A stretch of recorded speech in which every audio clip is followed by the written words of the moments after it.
Glacier National Park, Montana. Big changes are here.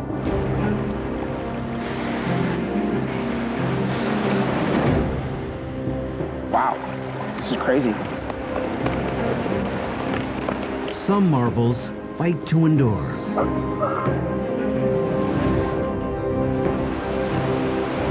As fresh wonders are revealed.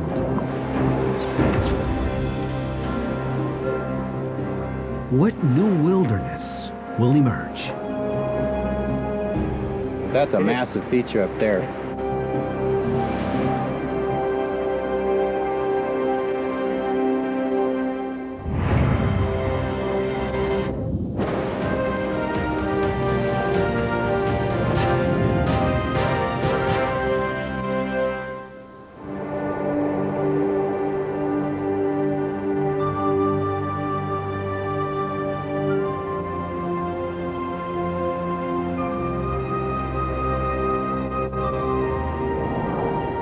Glacier National Park.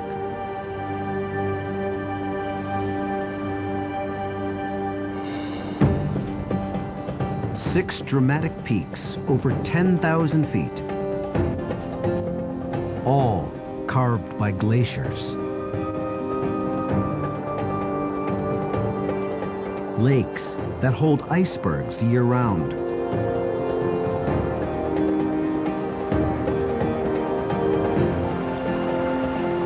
Countless waterfalls, fed by melting snow and ice. To see it, act fast. The Earth is warming at an alarming pace. The great ice masses that shape and support this ecosystem will soon be gone. Many things will never be the same. Plants, fish, mammals.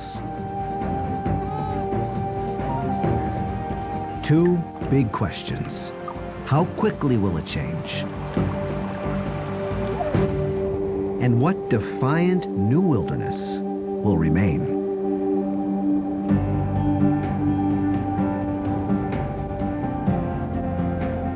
To find out, teams of scientists. This is a brand new thing going on here. Explorers. Do you think I should go a little higher? And adventurers. There's a lot of unknown.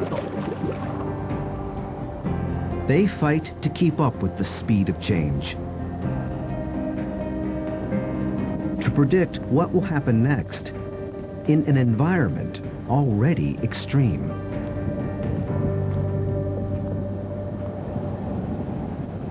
We've had one record of 166 miles an hour before the instrumentation blew away.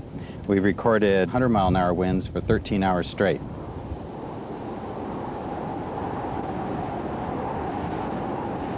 Dan Faegre is a scientist for the U.S. Geological Survey and this area's lead expert on glaciers.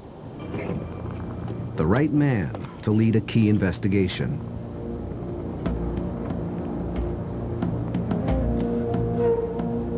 The subject, once the park's largest glacier.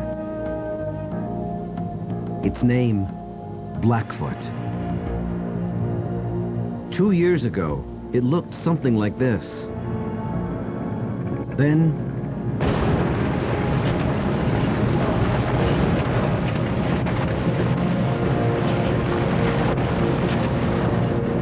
thousands of tons of ice collapsed at once. Some 25 acres gone. Perhaps a defining moment for this wilderness.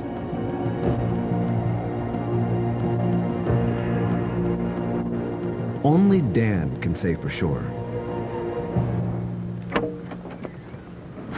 He's been desperate for an up-close look at the collapse. Let me get that one out. We need to get in and see what's happening in this glacier. It's just now coming out from under the snow. We want to do some mapping and look at this because it's a pretty dramatic feature. Yep. Okay, you all set? Yep.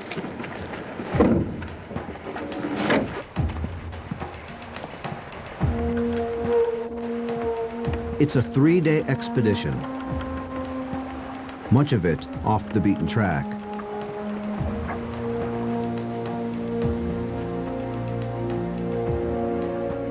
What they find will help Dan estimate how long before all the park's glaciers are gone for good. The rate at which we've seen glaciers melting here is already quite dramatic, but when they're occurring in these large events like this, it means that the pace is quickened.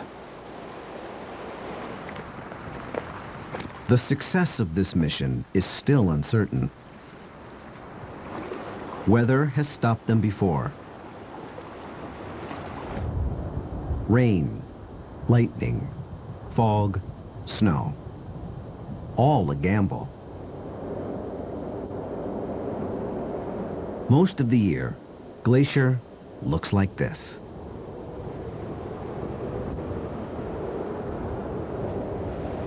The true nature of this wilderness hides beneath a blanket of white, up to 20 feet deep.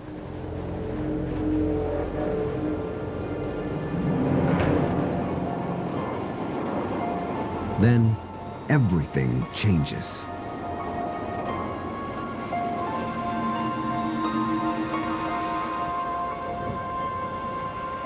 Summer opens a window, and for a brief time, explorers try their luck.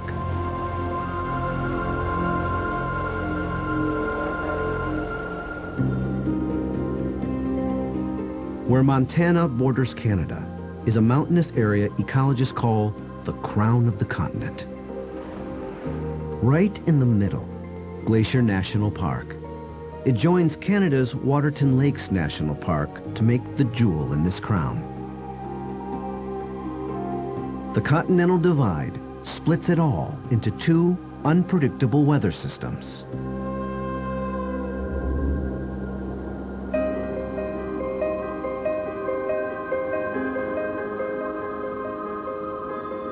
The mountainous western half is wetter,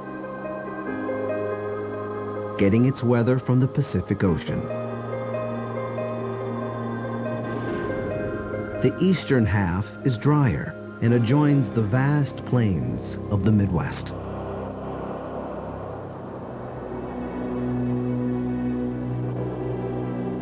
"18 of the park's 26 remaining glaciers cluster along this divide. In the drier months, both sides depend on water from melting glaciers.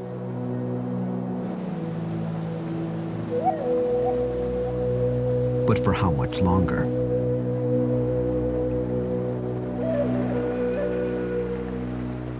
Well, the stream we're next to right now is basically meltwater from the snowfields and the glaciers. A lot of these systems that depend on this water are going to dry up and you'll have big changes in vegetation.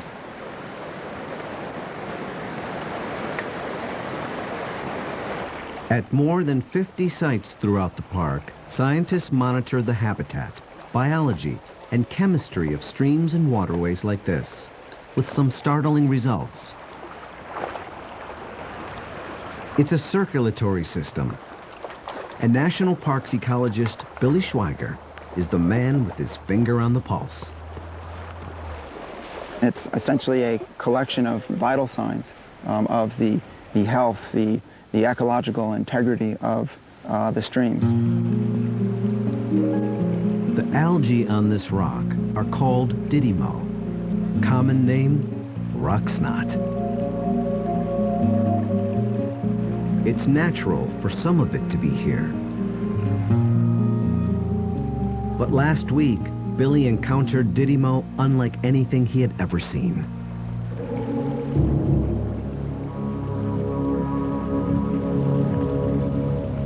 Look at this.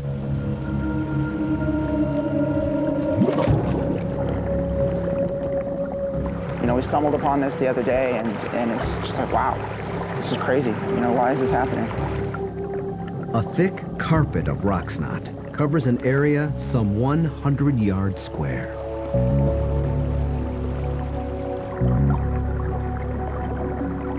Possibly the park's largest bloom ever. So the texture is very much like wet cotton. Feels like walking on shag carpet. For an aquatic insect trying to live in this, they want it to look like that, right? But it looks like this. This is a completely qualitative change in what this stream is like. Didymo is beginning to bloom in large mats elsewhere as well, likely driven by warming water. These kinds of blooms of Didymo did not occur 5 or 10 years ago. With water temperatures increasing, with the summers getting longer, there's a good chance that this will continue to increase. We definitely have to watch this really carefully. Didymo choking the waterways may imperil fish. Fish already threatened by disturbed habitat, changes in temperature patterns, and invasive species. Yet there's hope that nature's resilience will win over. All right, all aboard. Let's go catch some bull trout.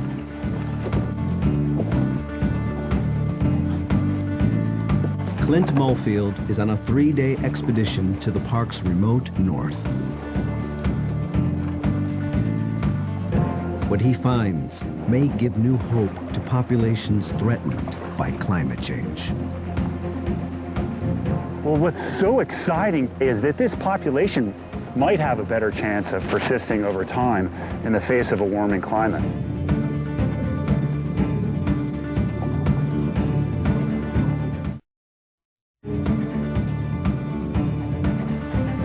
This team of USGS fisheries researchers paddles across lower Kintla Lake.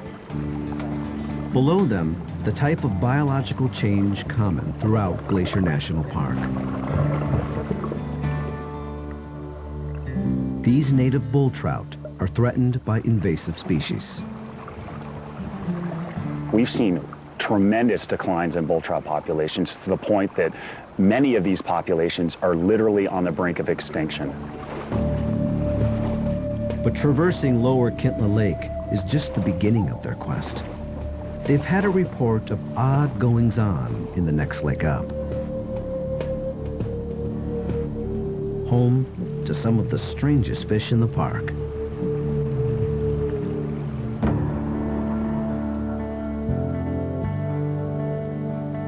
Clint and his USGS crew hike upstream, deeper into the backcountry, to upper Kintla Lake. Their mission, to find out how the fish in upper Kintla survive and thrive.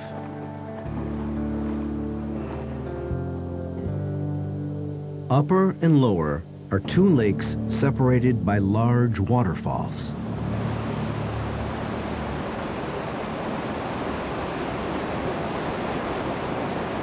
Barriers that stop invasive fish from swimming upstream. The upper Kintla population has not been perturbed at all. It's remained like it is today over 10 to 14,000 years. In isolation, upper Kintla's fish seem to have adopted the strangest habits.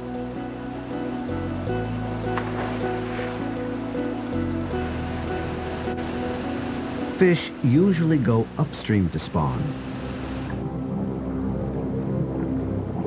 but not the bull trout in this lake.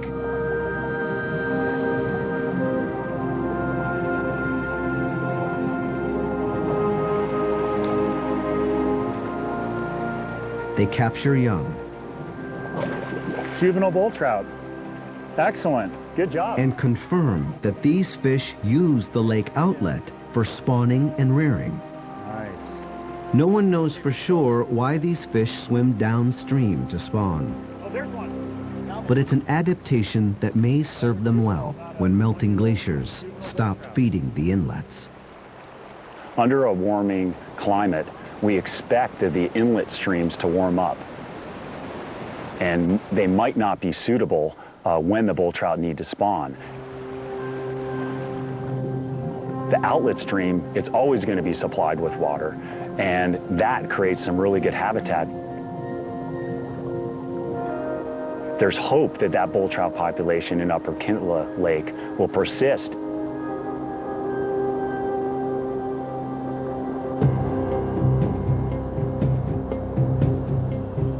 As the glaciers disappear and temperatures rise, many waterways in the park will get warmer. Most fish will feel it. And at least one human.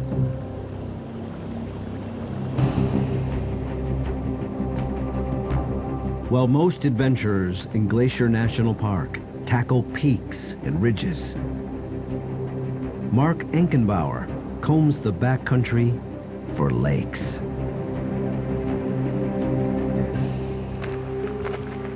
I've stared at the map and I've just learned this 1,000,000 acres so much that I've kind of started looking at it more in terms of a series of drainages. You know, a lot of people think of it as a park of peaks. I see it as a park of lakes. Mark is 6 years into an 8-year quest to jump into all the named lakes in the Waterton Glacier Wilderness, some 168. Definitely not a bad view.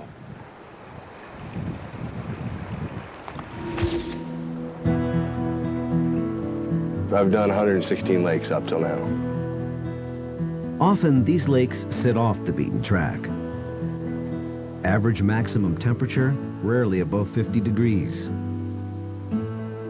Some hold icebergs. This project's made me very attached to the park. It's kind of started off as being just a personal endeavor. It's definitely evolved into almost kind of a celebration of life for me.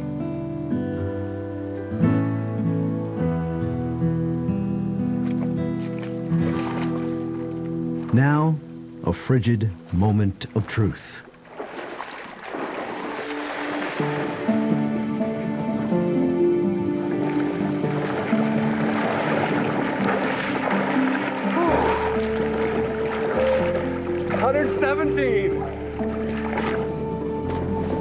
Mark has turned his endeavor into a charity event, raising money and awareness for children with cancer.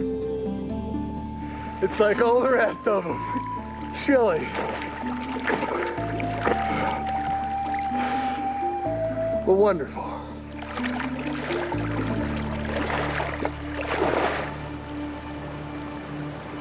Mark has 50 or so lakes left. He'll be done in a few years. The question everyone wants to know, could temperatures change that quickly?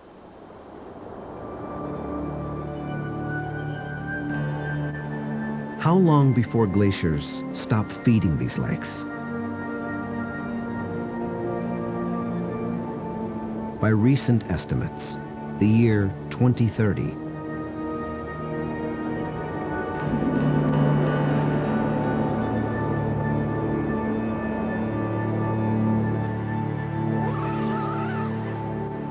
But Dan Faegre may revise that once he gets a good look at the Blackfoot Glacier. And we're going to go to a ridge across the way and see if we can get to the area where the glacier collapsed. So this is going to be our first up-close look at it. So this is going to be something we're eager to see.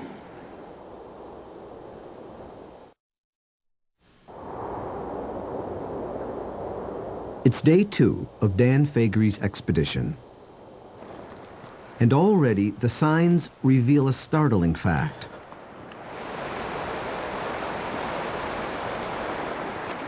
Glacier National Park and areas like it are warming much faster than the rest of the planet. One thing that's pretty typical of mountains like this is that they're warming at 2 to 3 times the global rate.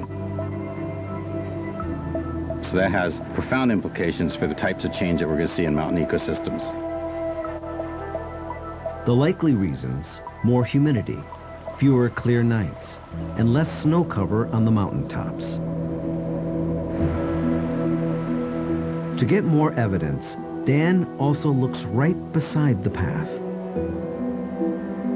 Important clues hide in the trees. Trees are a wonderful accomplice for us, so to speak, in deciphering the mystery of climate changes. What's immediately obvious: the trees are on the move. For centuries, persistent snow has kept conifers back from the flower-filled meadows. With warmer weather and less persistent snow, the meadows are under siege. Well, what's going to happen is that these trees will continue to be successful in invading these open areas. So eventually you'll see a kind of a sloping invasion that eventually from both sides meets in the middle, and then you've cut off that meadow. So this is clearly a result of a changing climate. These things could not have done this for hundreds of years prior to this. Smaller meadows will mean less food. Many plants here are edible: berries and roots. Glacier lily, prime bear food. If this continues, you'll have some consequences for valued wildlife species like grizzly bears.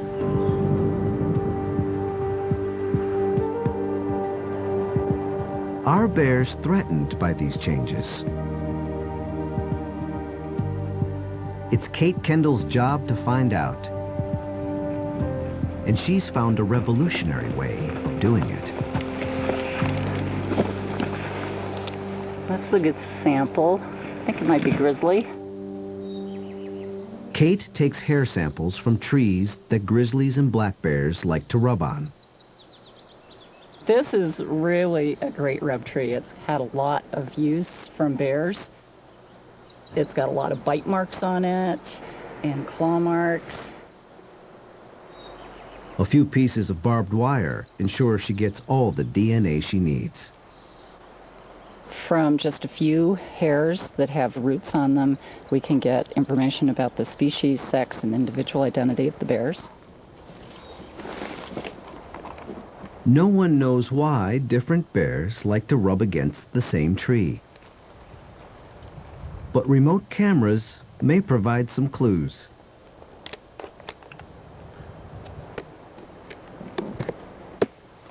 They've captured remarkable footage of bears rubbing.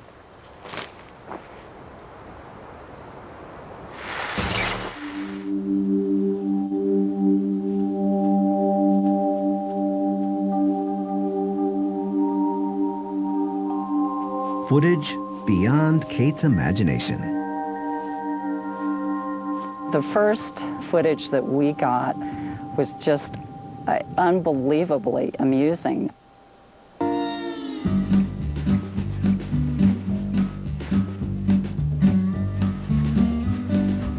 We just couldn't believe our lucky stars that we had captured this behavior on film.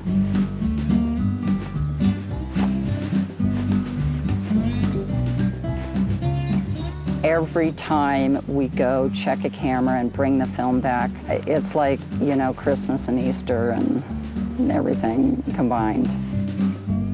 Perhaps the bears are scent marking. Perhaps it just feels good. Either way, the small pieces of wire placed on the trees capture hair.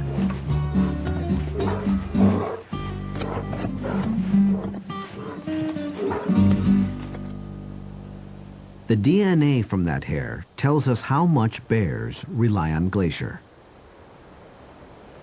The national park was only a small portion of the wilderness studied, but it holds nearly half of the grizzly bears.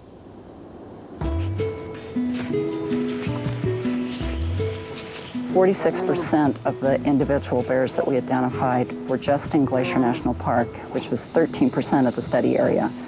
So a very dense population in Glacier. Around 240 grizzlies live in the park area. They depend on plants, like those found in meadows, for about 80% of their diet. If those meadows shrink, so may the park's bear population. But Kate remains optimistic. Because grizzly bears are omnivores, they're better able to adapt to climate change. I think their prospects are pretty good here. Not all of the park's mammals may be as lucky.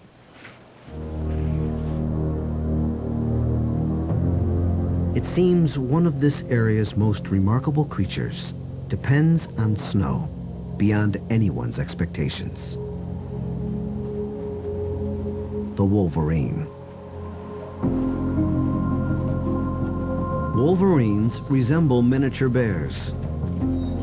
Technically, they are weasels,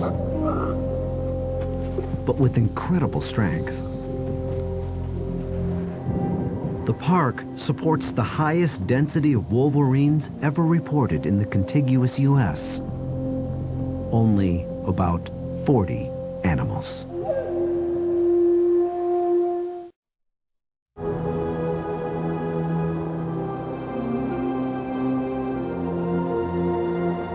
Blackfoot was once the largest glacier in Glacier National Park. Now, from afar, Dan Faegre sees it breaking up. The whole glacier is really coming apart. And now it looks like there's 80, 100 feet of ice is melted. This is quite a bit different than when we last saw it. For a more detailed assessment of glacier melt, scientists dig into the archives. Old photographs, side by side with new shots, show extreme changes.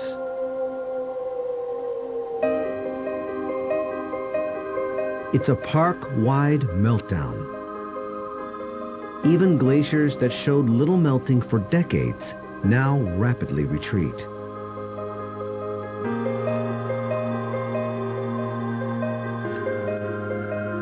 And that's not the only change Dan sees.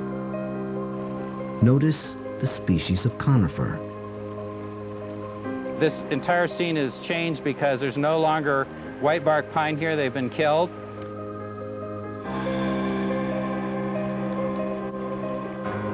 You're not only seeing changes in glaciers, but you're seeing changes in the trees in the same photograph.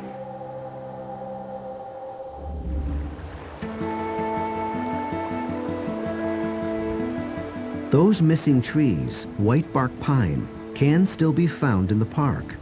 And those who search for them hold great hope for the tree's future. That's 0.18 miles, so off in this direction. Rebecca Lawrence and her group scour the backcountry for survivors of blister rust, a disease caused by a fungus that strangles white bark pine. They start to die from the top down. This is pretty typical. The white bark population in Glacier used to be a fifth of the forest, and there are huge stands throughout the park that are just decimated and just skeletons, essentially. The fungus was accidentally brought to North America from Europe around 1910. How it may spread with global warming, no one knows for certain. This pine's seeds are high in fat. They're a key food source for many species. So every pine lost hurts.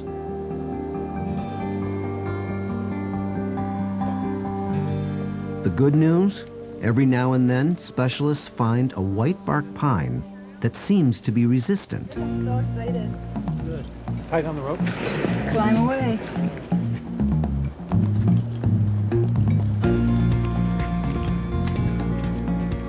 You think I should go a little higher? Stacy Jacobson Burgard climbs 30 feet in search of just the right cones. The pollen cones look really healthy. They look beautiful. There's a chance that the seeds may also grow into trees resistant to rust. So these are the female cones for next year. They take 2 years to develop. In the meantime, they can be eaten by squirrels and birds. Okay, are you ready with my cages?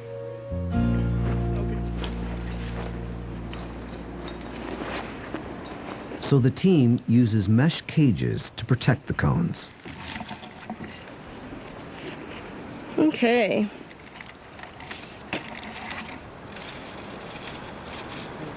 I'm going to just check the bottom again. Make sure that I don't have any openings there for critters.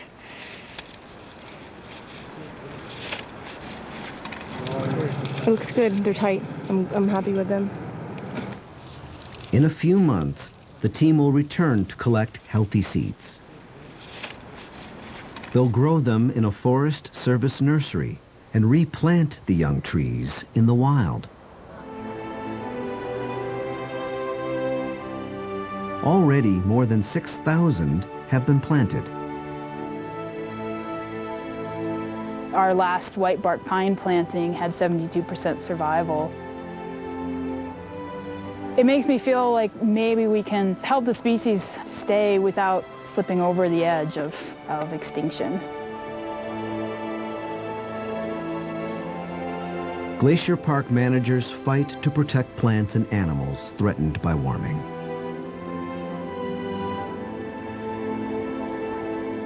But nothing in our power will stop the glaciers themselves from disappearing.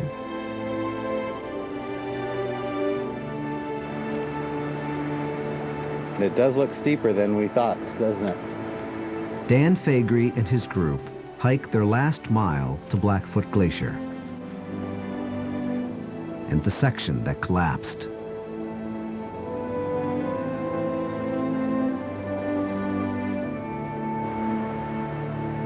When we get across that one section, we don't know how big the streams are and how dangerous it'll be to cross.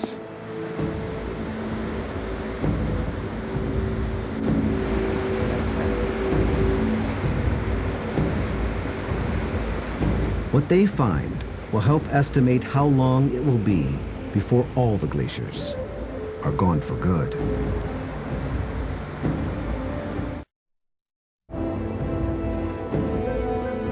At last, over the last ridge to Blackfoot, Dan Faegre braces himself for the worst. Dramatic signs of how quickly Glacier National Park will lose its glaciers.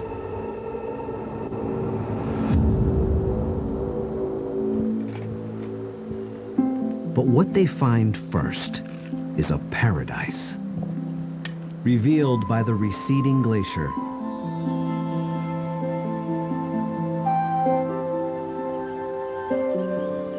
The extent of which they've never seen firsthand.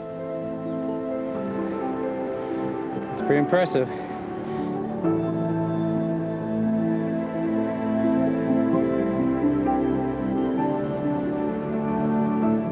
Blackfoot Glacier has carved the rocks here into shelves and steeps.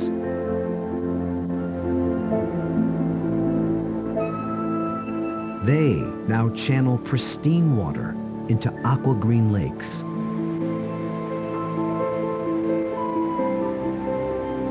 And spectacular cascades. The glaciers are retreating and revealing all this sculpted landscape, and it's really kind of like a large playground. It's kind of an amphitheater of 1,000 waterfalls.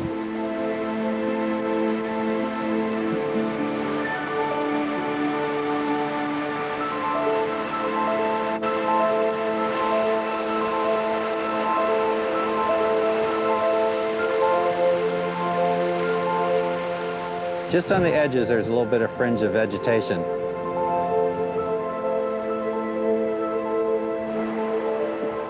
The ice used to reach more than 100 feet above Dan's head. Now, he walks on bare rock. As the glacier retreats, it leaves a signature. And you can see all the striations where rock that was embedded at the bottom of the glacier has scraped across this. That's a very telltale sign that this area has been heavily worked by an active glacier.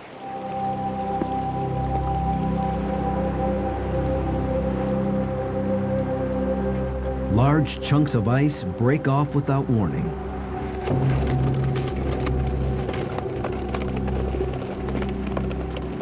We would try to get up on high ground. We have to move very quickly.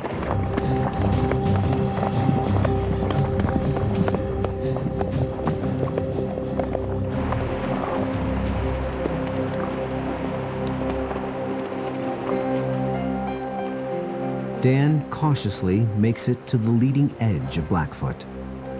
For the first time, he can see up close what is seasonal snow versus what is permanent ice.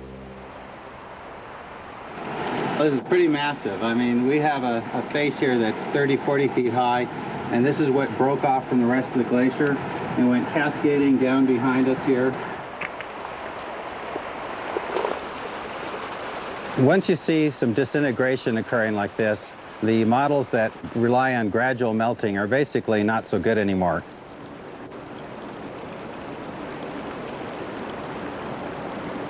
These glaciers are definitely melting 3 to 4 times faster than they used to. As the glacier thins and moves over some of the humpy topography, it just shatters, it just disintegrates. And so it's hard to believe that a glacier can go away this quickly, but when you have a situation like this, these glaciers could be gone in a decade or so. Everyone thought the glaciers would be here for at least 20 more years. Now, it seems, about 10. Blackfoot itself, once the park's largest glacier, now has areas so thin, they'll likely go even faster. The landscape it carved will remain, but without the ice melt in late summer, most of these waterfalls will cease to flow. This brand new valley of roaring cascades will become a mere whisper.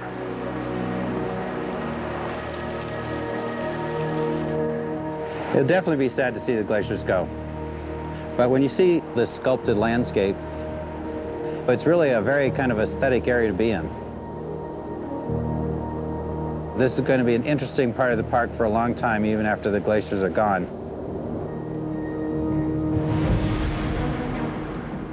This wilderness is undergoing dramatic changes that we are only beginning to understand.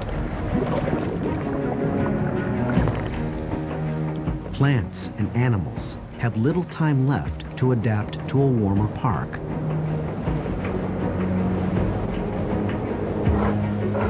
Bears will likely fare better than most. Others will fight to adapt. The more sensitive may be lost from the park altogether.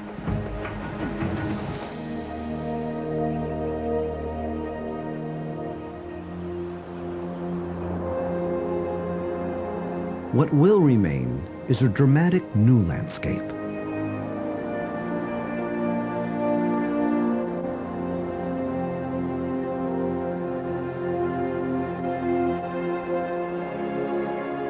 Glacier National Park will keep its name.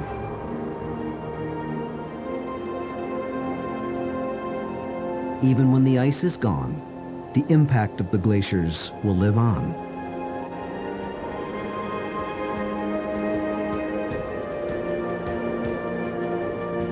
They are like giant sculptors, leaving us with a great work of art to admire for eternity.